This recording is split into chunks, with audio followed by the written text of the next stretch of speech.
नमस्कार। Morning news India पर मैं प्रशांत आपका स्वागत करता हूं। कई विद्वानों में दिवाली को लेकर कुछ संशय है और इन संशय पर ही बात करने के लिए आज हम एक बहुत ही महत्वपूर्ण व्यक्तित्व के पास आए हैं, जो कि अंतर्राष्ट्रीय ख्याति प्राप्त है और देश में बहुत ही नामचीन ज्योतिषाचार्यों में उनकी गिनती होती है। हम आए हैं आचार्य श्री अनुपम जौली जी के पास। आइए उनसे बात करते हैं। आचार्य जी नमस्कार। नमस्कार प्रशांत, कैसे हैं आप? मैं बहुत बढ़िया, आप बताइए आप कैसे हैं? सब बढ़िया, ईश्वर कृपा है। आप सबको पहले तो अग्रिम दिवाली की शुभकामनाएं। और क्योंकि आज का विषय है कि दीपावली कब मनाई जाए और ये संशय पूरे देश में चल रहा है, तो जो मत है वो मैं अपनी तरफ से आपके सामने समझाने की कोशिश करूंगा। देखिए, अमावस्या तिथियां हमारी जो होती हैं उसी में त्योहार होता है, और ये महानिशा या महारात्रि या महा अमावस्या इसलिए कहते हैं क्योंकि इस समय सूर्य नीच का होता है और चंद्रमा सूर्य के नजदीक होता है। तो दोनों रोशनी वाले जो प्रकाश वाले पिंड हैं वो दोनों कहीं ना कहीं अपनी कमजोर अवस्था में होते हैं। तो इस समय हम दीपक से उसको भरते हैं, उसकी कमी को। तो ये जो मतलब मनाया जाता है लक्ष्मी जी को अपने घर में स्थिर करने के लिए, नॉर्मली प्रदोष काल जो सूर्यास्त के बाद का जो काल होता है उस प्रदोष काल में पूजा होती है, अमावस्या के प्रदोष काल। तो जो आपका 31 तारीख है, 31 तारीख को करीब 3 बज के कुछ मिनट से अमावस्या शुरू हो जाएगी दोपहर के। और वो क्योंकि रात्रि पर्यंत चलेगी, प्रदोष काल भी आएगा, सब कुछ होगा, उसके अंदर मिल रहा है 31 तारीख को। तो और परंतु असली जो सूर्योदयकालीन अमावस्या है वो 1 तारीख को है, और 1 तारीख को भी प्रदोष काल में अमावस्या प्राप्त हो रही है। पहली बात यह है, और वो प्राप्त हो रही है करीब जैसे मैं आपको देख के बताता हूँ यहाँ पर कि अमावस्या जो है आपकी रात्रि को 6:17 तक है शाम को। और अगर मैं जयपुर के मतलब सूर्योदय की बात करूं, तो जो जयपुर का सूर्यास्त जो है वो 5:40 है। तो 5:40 और 6:17 या 18 का जो समय है उसमें 1 घटी से ज्यादा मिल रही है अमावस्या। 1 घटी का मतलब था 24 मिनट। तो 1 घटी से अगर ज्यादा प्राप्त है प्रदोष काल में, तो मतलब धर्म सिंधु नामक ग्रंथ के अंदर कहा है कि अगर 2 अमावस्याएं हो और दोनों में प्रदोष काल में आ रही हो तो द्वितीय अमावस्या को लिया जाता है, मतलब जो सेकंड वाली होती है उसी में मनाया जाता है। और अगर 2 अमावस्याएं आए हो और दोनों में प्रदोष काल ना मिल रहा हो तो प्रथम दिन को माना जाता है। तो धर्म सिंधु नामक ग्रंथ जिसके अंदर सारे निर्णय लिए जाते हैं, जैसे निर्णय सिंधु, धर्म सिंधु, इन्हीं से हम प्राप्त करते हैं कि कैसे बनाना है त्योहार को। तो यहाँ पर उसमें जो सेकंड डे की को ही मान्य है। अब क्योंकि कुछ लोगों का प्रश्न होता है कि मध्य रात्रि की भी पूजा होती है, दिन की पूजा होती है, वो कैसे होगा? उसके बाद पड़वा लग जाएगी, प्रतिपदा लग जाएगी, तो तब क्या होगा? तो इसको मैं थोड़ा सा समझा देता हूँ।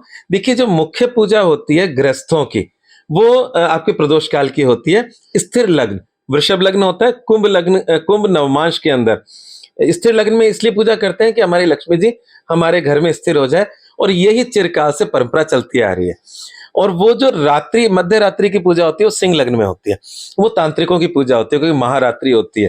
तांत्रिक पूजा या वो वाली जो पूजा है मध्य रात्रि की सिंह लग्न की, वो एक दिन पहले भी की जा सकती है, उसमें कोई एतराज नहीं है। पर जो बाकी संसार के लोग करेंगे वो आपकी जो गृहस्थों वाली पूजा है, वो जो मतलब शाम वाली पूजा है जिसे प्रदोष काल की बात करते हैं, वो आपको 1 तारीख को मनाना है। और अगर आप किसी ऑफिस या बिजनेस से संबंधित हो, जो दिन में करते हो, वो भी 1 तारीख की ही मतलब आपको मतलब सूट करेगी ज्योतिष के हिसाब से। तो ये तो इसमें निर्णय में तो कोई गलती नहीं है, परंतु फिर भी कहीं ना कहीं चिंताएं लग रही हैं, कैसे हुआ क्या, मतलब कुछ लोग और भी कुछ बता रहे हैं। उसका एक कारण है, जो एक्सट्रीम पश्चिम में भारत की एक लॉन्गिट्यूड के इधर के जो प्रदेश है, पर्टिकुलर लॉन्गिट्यूड के, उसमें ये आपको प्रदोष काल में के बाद आपको 1 घटी नहीं मिल रही। जैसे गुजरात का हिस्सा हो गया, केरल का हिस्सा हो गया, कुछ महाराष्ट्र का कुछ हिस्सा हो गया, तो कुछ जगहों के, या राजस्थान में भी बिल्कुल एक्सट्रीम इधर की बात करें, जोधपुर या तो 1-2 क्षेत्र हो गए, उनमें एक दिन पहले मनाई जाएगी।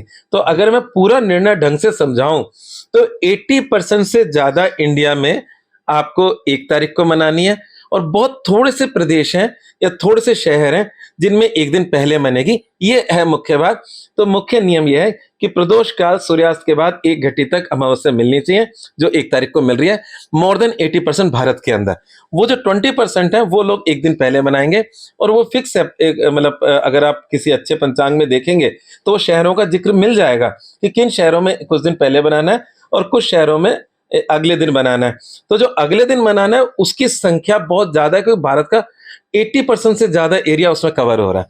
तो इसलिए मैं अगर पूर्ण मत से कहूं तो आप 1 तारीख को गृहस्थ लोग शाम को माँ लक्ष्मी जी की आरती करें, उनको अपने घर में मतलब इनवाइट करें और अपने घर में सुख शांति समृद्धि की वृद्धि करें। बहुत बहुत धन्यवाद आचार्य जी, आपने बहुत ही गूढ़ बातें जो है वो दर्शकों को बताई हैं।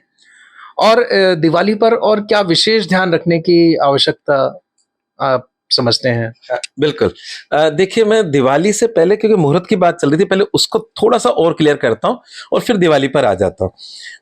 क्या होता है कि तिथि तो सूर्योदय कालीन ही मानी जाती है, पर त्योहार मनाते वक्त कुछ धर्म के नियम होते हैं। जैसे भगवान कृष्ण का जन्म मध्य रात्रि को हुआ, रात्रि अभिजीत में हुआ। भगवान राम का जन्म दिन के अभिजीत में हुआ। तो राम नवमी अगर दिन में व्याप्त है तो वो दिन की मानी जाती है, और जन्माष्टमी अष्टमी अगर रात्रि व्याप्त हो तो वो अष्टमी ली जाती है।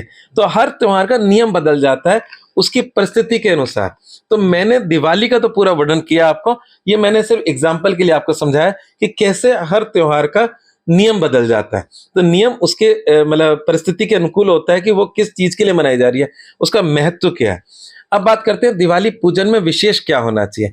तो सबसे पहली बात तो यह कि साल का एकमात्र दिन है जो भारत में बड़े त्योहार के रूप में माना जाता है। व्यापारी वर्ग भी इसे खूब मनाते हैं, एक आम इंसान भी मनाता है। तो इसमें माँ लक्ष्मी जी के लिए पहले बताएं कि धन की देवी लक्ष्मी जी हैं, और जो कुबेर है वो धन के देवता नहीं है, वो रक्षक है। वो यक्ष है, यक्षराज है, और वो रक्षा करते हैं। तो इसलिए माँ लक्ष्मी प्रथम पूजनी है, उसके बाद आप कुबेर जी की भी कर सकते हैं। और लक्ष्मी जी की पूजा के लिए लक्ष्मी जी का जो अगर हम चित्र देखें, चित्र का मतलब जो ग्रंथों में वर्णित है उनके रूप का वर्णन, हर देवी देवता का ध्यान एक रूप होता है। तो उसमें हम लोग देखते हैं कि मतलब लक्ष्मी जी कमल वासनी है, मतलब कमल के पुष्प विराजित हैं। तो कमल का फूल चढ़ाना उनको बहुत मतलब शुभ लाभकारी मानते हैं। और जीवन में जो हमारा संसार है, बिना धन के मतलब धन की आवश्यकता सबको है, और धन की आवश्यकता सबको है, तो धन सबको मीठा लगता है। तो जो ईख है, जो आपका जैसे गन्ना कहते हैं, वो जरूर उन पे चढ़ता है, क्योंकि ये हमारे जीवन की मिठास है।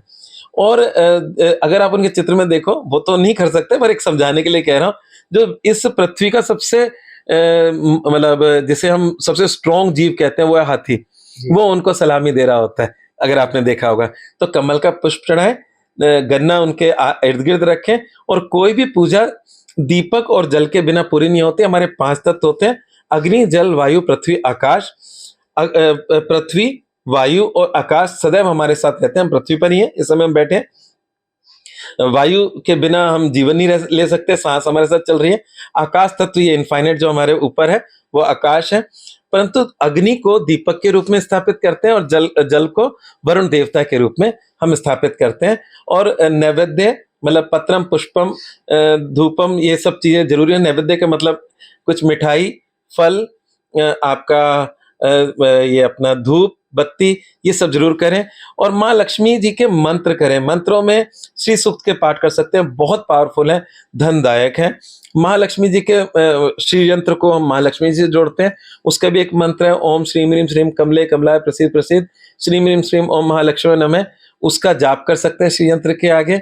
आप लक्ष्मी जी के बाकी मंत्र भी कर सकते हैं। जिन लोगों के जीवन में आर्थिक समस्या से गुजर रहे हैं, तो आदिगुरु शंकराचार्य रचित कनकधरा स्तोत्र, कनक सोने को भी कहते हैं और कनक गेहूं को भी कहते हैं, पर यहाँ पर क्योंकि जिस जमाने में शंकराचार्य थे उस समय नोटों का प्रचलन नहीं था, सोने की गिन्नियों का प्रचलन था, और कहते हैं सोने की वर्षा हो गई थी। कनक धारा मतलब पैसे की धारा आपके जीवन में बहे, तो कनक धारा की का पाठ कर सकते हैं। तो इस प्रकार से अनेक विधियों से माँ लक्ष्मी जी को रिझा सकते हैं, और अपने अभीष्ट सिद्धि के लिए कोई ना कोई प्रयास पूजा के द्वारा कर सकते हैं। इतनी महत्वपूर्ण जानकारी के लिए हम आचार्य जी को धन्यवाद देना चाहेंगे। तकनीकी सहायक निखिल के साथ मैं प्रशांत यहीं इस बातचीत को समाप्ति देना चाहूंगा और बाकी की खबरों के लिए आप देखते रहिए मॉर्निंग न्यूज इंडिया। ऐसे ही और वीडियोस देखने के लिए सब्सक्राइब करें मॉर्निंग न्यूज इंडिया को और जुड़े रहिए हमारे साथ।